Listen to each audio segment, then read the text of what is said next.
अस्सलाम वालेकुम दोस्तों, मैं हूं अज़ीम महमूद और आप देख रहे हैं मिस्टर इंजीनियर। दोस्तों, आज की इस वीडियो में मैं आप लोगों को मॉनिटर को ठीक करने का तरीक़ाकार बताऊंगा। आज की इस वीडियो में हम ये देखेंगे कि हम ख़राब मॉनिटर को किस हद तक ठीक कर सकते हैं। तो दोस्तों चलिए शुरू करते हैं।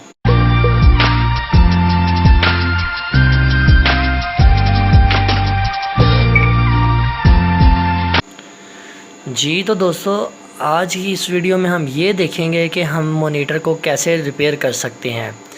अब मैं आपको एक बात यहाँ पर बताना चाहता हूँ कि अगर मॉनिटर में कोई टेक्निकली फ़ॉल्ट आ जाता है या उसके कुछ कंपोनेंट्स अंदर से ख़राब हो जाते हैं तो उसे रिपेयर करना बहुत मुश्किल है।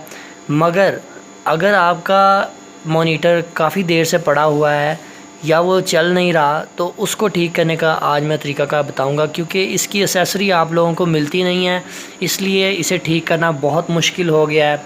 और जिन लोगों के पास ये ख़राब पड़े हुए हैं वो इनकी स्क्रीन निकाल कर अब इनसे टीवी बनवा रहे हैं।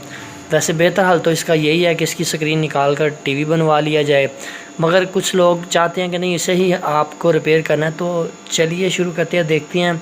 मैं इस मॉनिटर, ये मेरे पास एक 19 इंच का डेल का मॉनिटर है। अब इसमें मसला ये है कि ये ऑन नहीं हो रहा, ये काफ़ी देर से ना पड़ा हुआ था ऐसे ही मेरे कमरे में। तो मैं चले इसे ऑन करता हूँ।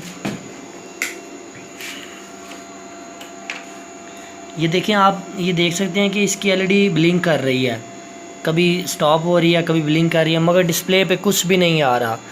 अगर आप 5 मिनट भी मोबाइल फ़ोन को ऐसे लेकर बैठे रहें तब भी ऐसे ही ब्लिंक करती रहेगी, मगर इसके डिस्प्ले के ऊपर कुछ भी नहीं आएगा।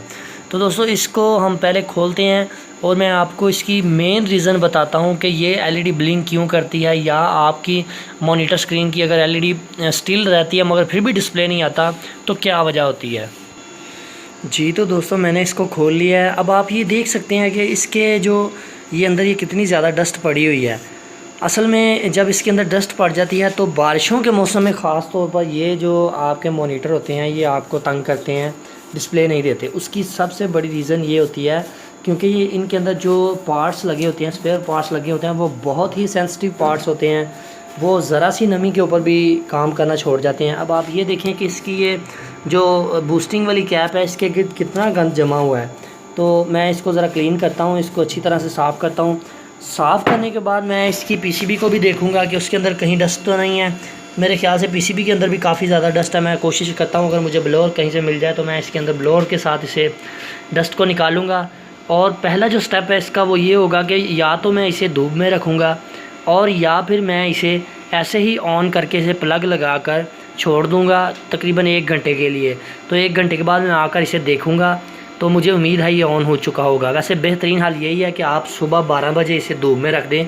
1 से 2 घंटे के अंदर इसके अंदर जितनी भी नमी होगी वो ख़त्म हो जाएगी। तो मैं इसे अच्छी तरह से साफ़ करता हूँ और या इसे धूप में रख देता हूँ और या फिर इसे ऑन करके छोड़ देता हूँ। फिर देखते हैं कि क्या रिज़ल्ट मिलता है हमें।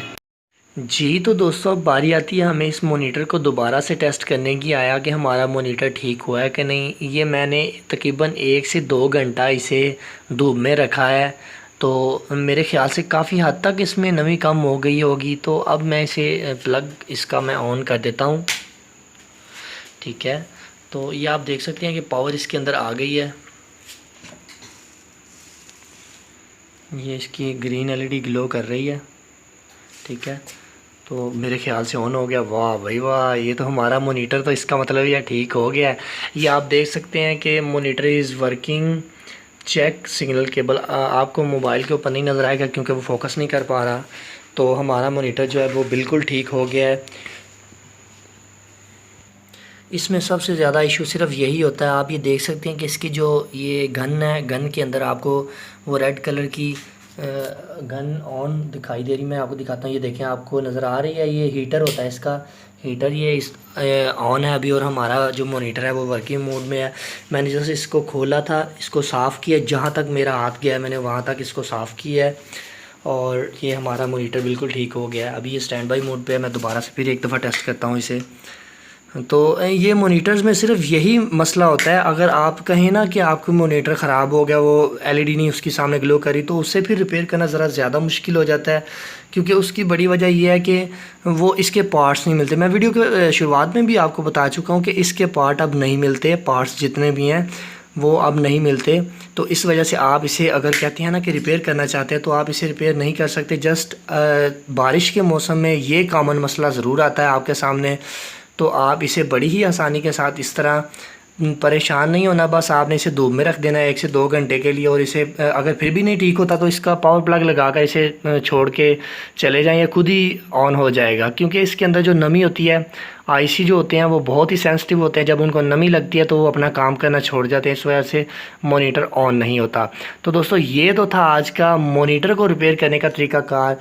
ये बेसिक टिप्स थी जो मैंने आपको बता दी। अगर आपको वीडियो पसंद आई है तो मेरी वीडियो को लाइक करें, अगर नहीं पसंद आई तो आप डिसलाइक कर सकते हैं।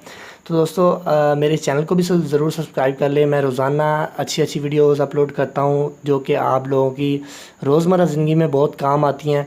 तो दोस्तों इसी के साथ मुझे दे इजाज़त, अपनी दुआओं में याद रखिएगा। अल्लाह हाफिज़।